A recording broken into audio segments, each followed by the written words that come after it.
আর্জেন্টিনার গলির মাঠে ফুটবল জাদু দেখাচ্ছেন এক ক্ষুদে শিশু। দরিদ্র পরিবারের অসীম প্রতিভা সম্পন্ন এই শিশুর ফুটবলার হবার পেছনে সবচেয়ে বড় বাধা ছিল আর্থিক সংকট। শারীরিকভাবেও ছিলেন অসুস্থ, তবে তার প্রতিভা দেখে তার দায়িত্বভার নিতে ছুটে এলেন বার্সেলোনার প্রতিনিধিরা।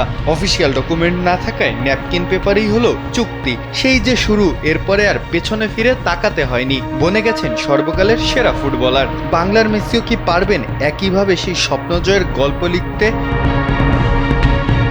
নাম সোহান, বয়সটা মাত্র 5.5, কিন্তু তার দুপায়ের জাদু কি ঠিক সেই মেসির শৈশবকে মনে করিয়ে দিচ্ছে না?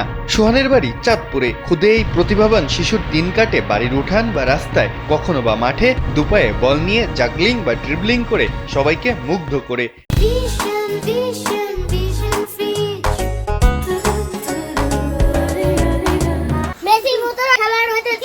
দরিদ্র পরিবারের সন্তান সোহানের স্বপ্ন জাতীয় দলের হয়ে খেলা, মেসির মতো তারকা ফুটবলার হওয়া, কিন্তু সেই সামর্থ্য যে তার বাবার নেই।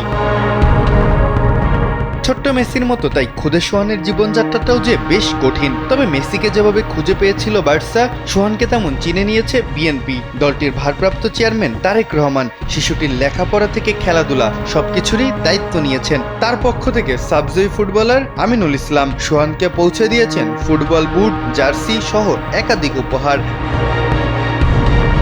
উপহার পেয়ে উচ্ছ্বসিত সোহান। তার স্বপ্ন পূরণের যাত্রাটা অনেকটা সহজ হতে যাচ্ছে এখন। পারবেন কি সোহান মেসির মতো নিজের প্রতিভাকে বিশ্বমঞ্চে তুলে ধরতে? সে উত্তরটা সময়ই বলে দিবে।